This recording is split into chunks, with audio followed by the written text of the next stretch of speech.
பொருட்களை எப்படி கண்டுபிடிப்பது ரியல் டைமாக. இப்போ இன்றைய காலத்தில் நாங்கள் ட்ராக் பண்ணணும் என்றால் உங்களோட மொபைல் ஃபோனை யூஸ் பண்ணி ட்ராக் பண்ணுவோம். ஆனால் சோ ஃபவுண்டேஷன் நீங்கள் என்ன வாங்க வரப்போறீங்க என்பதில் இருக்கலாம். லோயராக வரலாம், ஒரு டாக்டராக வரலாம், ஒரு இன்ஜினியராக வரலாம், ஒரு பிஸ்னஸ் மேனாக வரலாம், என்ன வாகம் இருக்கட்டும். ஆனால் உங்கள் basic education, the school education and university education is so fundamental.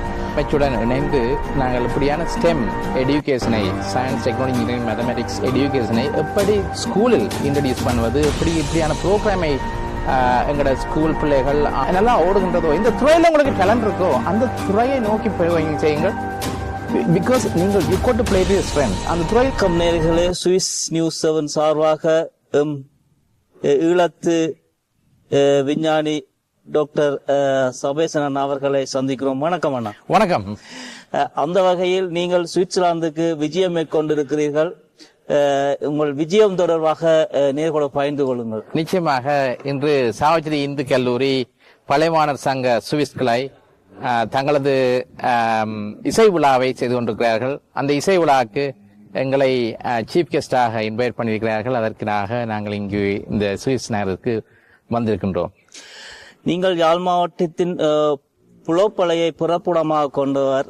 அந்த வகையில் உங்கள் ஆரம்ப கல்வியை எங்கு நீங்க கற்றீர்கள்? நிச்சயமாக ஆரம்ப கல்வியை சாவச்சேரி இந்து கல்லூரியிலும் GCSE O level வரை, எனது A level கல்வியை ஜெப்னா ஹிந்துவிலும் கேட்டிருந்தேன். தொடர்ந்து மேற்படிப்பு லண்டனுக்கு சென்று தொடர்ந்து இருந்தீர்கள்? எஸ். ஸோ மொரட்டோ யூனிவர்சிட்டிக்கு எனக்கு அட்மிஷன் கிடைத்திருந்தாலும் ஷெஃபீல்ட் என்ற யூனிவர்சிட்டியில் யூகேயில் எனது அண்டர் கிராஜுவேட்டை நிறைவேற்றி கொண்டு அதன் பிறகு கேம்பிரிட்ஜ் யூனிவர்சிட்டி என்ற யூனிவர்சிட்டியில் யூகேயில் எனது PhD பட்டத்தையும் நிறைவேற்றி கொண்டிருந்தேன். அந்த வகையில் நீங்கள் பல கண்டுபிடிப்புகளை நிகழ்த்தி இருந்தாலும் அந்த பொருட்களை கண்டறியும் காந்தப்புலம் தொடர்பாக பல விருதுகள் நான் இணையதளங்களில் பார்த்திருந்தேன். பல விருதுகள், அவ்வளவு விருதுகளை என்னால் கணக்கிட முடியவில்லை. அந்த வகையில் அந்த கண்டுபிடிப்பு தொடர்பாக சற்று விளக்குங்களேன். நிச்சயமாக. ஸோ 3 வருடமாக கேம்பிரிட்ஜ் யூனிவர்சிட்டியில் நாங்கள் PhD செய்யும் பொழுது ரிசர்ச் இருந்தோம். எங்கள் ரிசர்ச் என்னவாக இருந்தது என்றால், அதாவது பொருட்களை எப்படி கண்டுபிடிப்பது ரியல் டைமாக. இப்ப இன்றைய காலத்தில் நாங்கள் ட்ராக் பண்ணணும் என்றால் உங்களோட மொபைல் போனை யூஸ் பண்ணி ட்ராக் பண்ணுவோம். ஆனால் மொபைல் போன் வந்து பேட்டரி பவர் டிவைசஸ். பேட்டரி இல்லாட்டி மொபைல் போன் வேலை செய்யாது. அதன் காரணமாக இப்படியான பேட்டரி பவர் டிவைஸ்கள் வந்து எக்ஸ்பென்சிவாக இருக்கின்றன. எங்களது ரிசர்ச் என்னவாக இருந்தது என்றால், பேட்டரி இல்லாமல் ஒரு டிவைஸை நாங்கள் எலக்ட்ரானிக் டிவைஸை கண்டுபிடிப்போமாக இருந்தால், அந்த பேட்டரி இல்லாத டிவைஸ் லாங் டிஸ்டன்ஸுக்கு வேலை செய்யுமா இருந்தால், அப்படி பேட்டரி இல்லாத அந்த எலக்ட்ரானிக் டிவைஸை நாங்கள் எல்லா பொருளுக்கும் அட்டாச் பண்ணலாம். அந்த பொருளை நாங்கள் மெடிக்கல் எக்யூப்மெண்ட்டுக்கு ஹாஸ்பிட்டல்ல போடலாம். அந்த பேட்டரி இல்லாத அந்த எலக்ட்ரானிக் டிவைஸை லக்கேஜுக்கு ஏர்போர்ட்ல போடலாம். அப்ப லக்கேஜை ட்ராக் பண்ணி கொண்டிருக்கலாம். அது மாதிரி எங்களோட க்ளோத்திங் ஐட்டத்துக்கு அந்த லிட்டில் எலக்ட்ரானிக் டிவைஸை போடலாம். அப்படி எல்லா யூஸ் கேஸுக்கும் அதை பயன்படுத்தலாம். அப்ப அப்படியான ஒரு ப்ராப்ளத்தை எப்படி சால்வ் பண்ணுவதுதான் எங்களோட ரிசர்ச்சாக இருந்தது. இனிஷியல் ரிசர்ச் ஸ்டேட்மெண்ட் என்னவாக இருந்தென்றால், லோஸ் லக்கேஜ். நாங்கள் எல்லாரும் டிராவல் பண்ணியிருப்போம். நாங்கள் டிராவல் பண்ணிக்க சில நேரம் எங்களோட லக்கேஜ் வந்து மிஸ்ரூட்டப்படும், சில நேரம் லொஸ் ஆயிரும். இப்போ லோஸ் லக்கேஜ் டிபிக்கலி கோஸ்ட் பண்றது எவ்வளவுண்டா $400 million every year to airlines. ஏர்லைன்ஸுக்கு £400,000 கோஸ்ட் பண்ணுது. ஏனென்றால் உங்களோட லக்கேஜ் டிலே ஆயினா இல்ல மிஸ்ரூட் பண்ணா நீங்கள் காம்பன்சேஷன் கிளைம் பண்ணலாம். அதை எப்படி சால்வ் பண்றது என்பதுதான் எங்களது இனிஷியல் ரிசர்ச்சா இருந்தது. ஸோ 3 வருஷத்தில் ரிசர்ச்சை செய்து கேம்பிரிட்ஜ் யூனிவர்சிட்டியில் ஒரு இப்படியான ஒரு நியூ இன்வென்ஷனை கண்டுபிடித்து, அந்த நியூ இன்வென்ஷன் மூலம் இன்று அந்த எலக்ட்ரானிக் டிவைஸ் வந்து லாங் டிஸ்டன்ஸ்ல வேலை செய்யும். இன்று எங்களது டிவைஸ் வந்து 20 மீட்டர் ரேஞ்சுக்கு வேலை செய்யும். இப்ப நீங்க வைஃபை எடுத்தீங்க என்றால், உங்களோட வீட்டு அநேகமான வீட்டை வைஃபை இருக்கும். உங்களோட ஏர்போர்ட் போனீங்கன்னா வைஃபை இருக்கும். அந்த வைஃபை ஃபுல்லா கவரேஜ் வேணும்னா என்ன செய்யறோம், எவ்ரி 20 மீட்டர் அந்த வைஃபை ஆக்சஸ் பாயிண்டை போட்டு வைத்திருப்போம். அது மாதிரி எங்களோட டிவைஸை இன்று ஏர்போர்ட்லயே நாங்கள் ஃபுல்லா போட்டு கவர் பண்ணலாம். அது மாதிரி ஹாஸ்பிட்டலுக்கு ஃபுல்லா போட்டு கவர் பண்ணலாம். எந்த பில்டிங் உள்ளேயும் எங்களோட டிவைஸை எவ்ரி 20 மீட்டர் போட்டு நாங்கள் அங்க இருக்கிற எல்லா பொருட்களையும், not only luggage but also medical devices, patient, hospital, everything we can track everything. அதைத்தான் இன்று உலகம் பூராக நாங்கள் டிப்ளாய் பண்ணி கொண்டு வருகின்றோம். இதை தாண்டி நீங்கள் வேற எதுவும் கண்டுபிடிப்புகள் நிகழ்த்தி இருக்கிறீர்களா? அது தொடர்பா நாங்கள் PhD ரிசர்ச் செய்ய எங்களுக்கு 2 இன்வென்ஷன் இருந்தது. இன்று 6 இன்வென்ஷன் இருக்கின்றது. அப்ப அந்த இன்வென்ஷன் கண்டுபிடிக்கிற அந்த மைண்ட் செட் உங்களுக்கு தெரியுமா இருந்தால் அது ஒரு மைண்ட் செட். அந்த மைண்ட் செட் இருக்குமா என்றால் நீங்கள் தொடர்ந்தே கண்டுபிடித்து போகலாம் அந்த துறையில். அப்ப இன்று இந்த துறையில் நாங்கள் 6 டிஃபரெண்டான கண்டுபிடிப்புகளை இந்த வயர்லெஸ் கம்யூனிகேஷன்ல செய்து கொண்டிருக்கின்றோம். எமது தாயகத்தை விட்டு நீங்கள் இன்று புலம்பெயர்ந்து லண்டனுக்கு வந்திருக்கிறீர்கள். லண்டனில் இங்கிலாந்தில் வருமானம் குறைந்து பின்தங்கிய மாணவர்களுக்கு கல்வியை தொடர்வதற்கு தொழில்நுட்ப ரீதியாகவும் சரி, பட்டப்படிப்புகள் ரீதியாகவும் சரி, STEM என்கின்ற நிறுவனத்தை நீங்கள் நடத்தி வருகிறீர்கள். அது சற்று தொடர்பாக விவரியுங்களேன். நிச்சயமாக எஜுகேஷன் என்றது ஃபவுண்டேஷன்.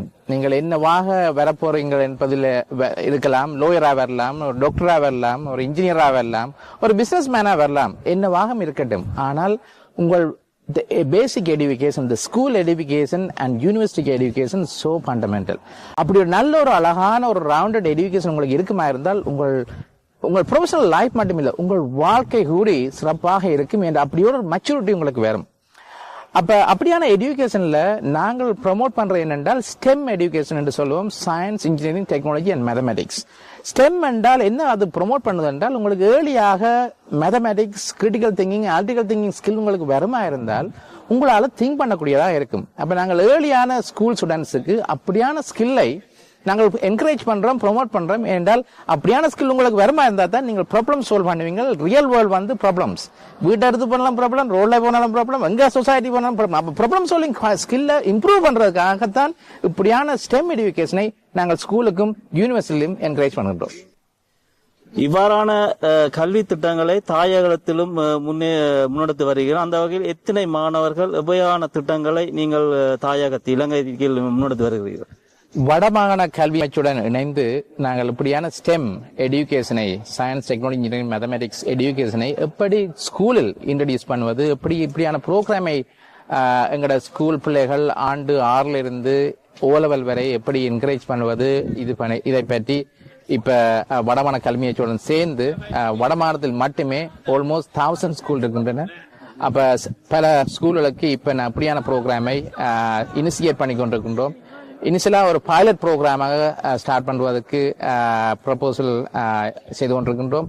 பைலட் ப்ரப்போசல் சக்சஸா வரும் என்றால் வடமாநிலத்தில் எல்லா ஸ்கூலுக்கும் இது போய் அடைய வேண்டும் என்றுதான் எங்களது ஆசை, எங்களது வேண்டுகோள். இதுவரை ஒரு 20 ஸ்கூலுக்கு கிட்ட விசிட் பண்ணி இருக்கின்றேன் பர்சனலியாக. அங்க பிள்ளைகளுக்கு இப்படியான ஒரு என்கரேஜ்மெண்ட், ஒரு இன்ஸ்பிரேஷன் வர வைப்பதற்காக. அதிலிருந்து அடுத்த ஸ்டேஜுக்கு இப்ப ஸ்டெம்மை போவதற்கான சிச்சுவேஷனை இப்ப செய்து கொண்டிருக்கின்றோம். அந்த வகையில் சுவிட்சர்லாந்திலும் பல ஈழத்து பிள்ளைகள் இருக்கிறார்கள்.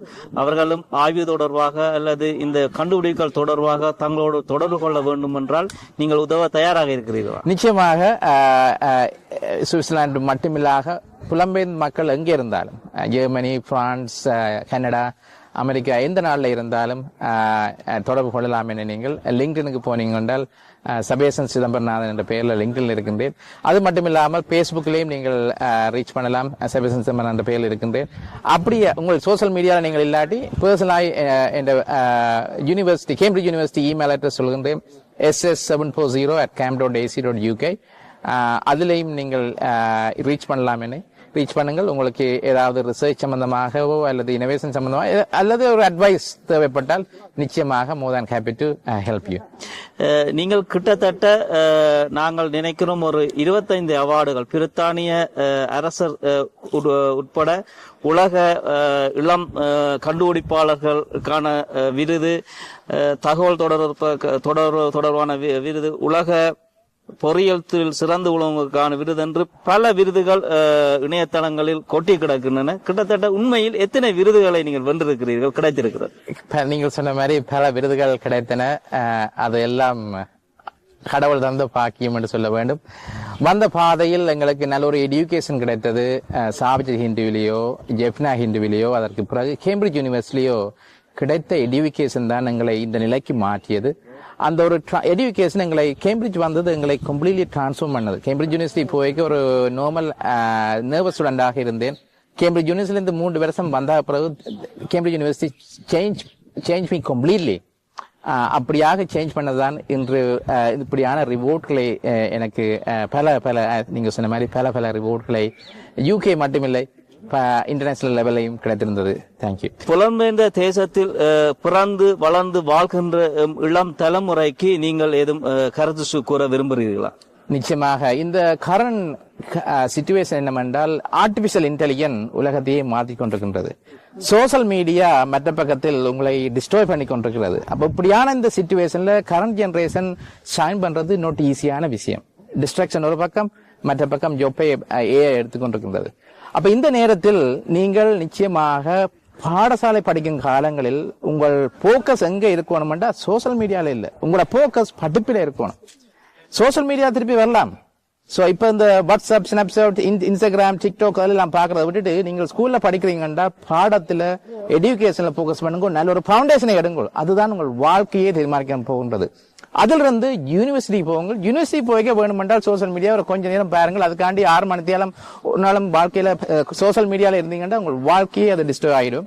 சோ யூனிவர்சிட்டி போய்க்க உங்களுக்கு எந்த துறையில நல்லா ஓடுகின்றதோ, இந்த துறையில உங்களுக்கு டேலண்ட் இருக்கோ அந்த துறையை நோக்கி செய்யுங்கள். பிகாஸ் நீங்கள் you code to play to your strength. அந்த துறையில நீங்க போவீங்களா இருந்தால் அந்த துறையிலேயே ஒரு நல்ல வேலை எடுத்து அந்த துறையிலேயே நல்ல ஒரு வாழ்க்கையை கொண்டு உங்கள் வாழ்க்கை அழகா இருக்கும். சோ இன் நட் செல் உங்கள் டேலண்டை ஃபாலோ பண்ணுங்கள். இந்த சோசியல் மீடியாவை கொஞ்சம் குறையுங்கள். நிச்சயமாக நீங்களும் வாழ்க்கையில் உலகத்தில் சாதனை படைக்க முடியும் என்று கூறி விடைபெறுகிறேன். நன்றி. நன்றி. உங்கள் கருத்தையும் ஆழமான சிந்தனையும் எங்கள் இளம் தலைமுறை தொடர்பான அக்கறையும் இந்த கருத்தூடாக வெளிப்படுகிறது. அந்த வகையில் தொடர்ந்தும் நீங்கள் எங்கள் இளம் தலைமுறைக்கு உங்கள் கருத்துக்களையும் ஆக்கபூர்வமான செய்திகளையும் வழங்கிக் கொண்டிருங்கள். அதுதான் உற்சவமாகவும் அவர்கள் சிறந்த ஒரு எதிர்கால தலைவர்களாகவும் உருவாக்கும் என்று நியூஸ் 7 சார்பாக கேட்டுக்கொள்கிறோம். நிச்சயமாக செய்கின்றோம். Thank you for the opportunity. நன்றி. எமது விரிவான செய்திகளை www.swissnews7.com என்ற இணையதளத்தில் நீங்கள் பார்வையிடலாம்.